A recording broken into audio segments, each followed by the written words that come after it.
Russia ইরানের সামরিক সম্পর্ক এবার আরও গভীর হতে চলেছে।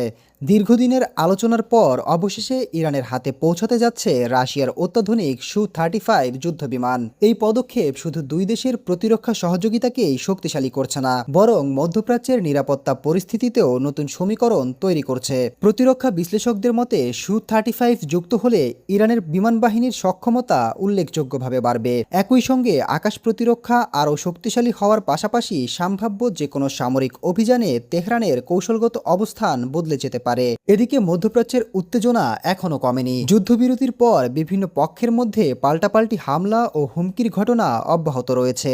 এমন পরিস্থিতিতে ইরানের সামরিক শক্তি বাড়ানোর এই উদ্যোগ আন্তর্জাতিক অঙ্গনে নতুন করে আলোচনার জন্ম দিয়েছে। বিভিন্ন প্রতিরক্ষা সংক্রান্ত প্রতিবেদনে বলা হচ্ছে, ইরানের জন্য প্রতিশ্রুত যুদ্ধবিমান নির্ধারিত সময়ে সরবরাহ নিশ্চিত করতে উৎপাদন ব্যবস্থায় পরিবর্তন এনেছে রাশিয়া।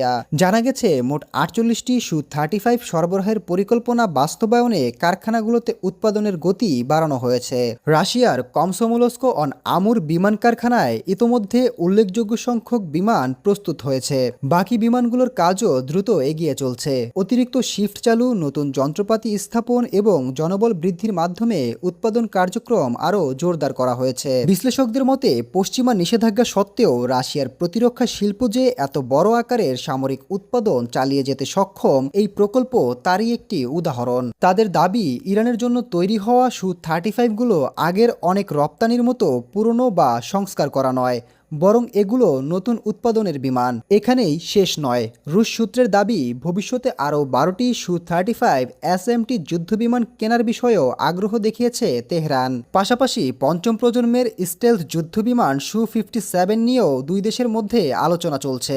যদিও এসব বিমান সরবরাহ শুরু হতে আরও কয়েক বছর সময় লাগতে পারে। বর্তমানে ইরানের বিমান বাহিনীর একটি বড় অংশ বহু দশক পুরনো যুদ্ধবিমানের ওপর নির্ভরশীল। তাই সামরিক আধুনিকায়নের এই কর্মসূচি ভবিষ্যতে আরও বড় পরিসরে বিস্তৃত হওয়ার সম্ভাবনা দেখছেন বিশ্লেষকরা।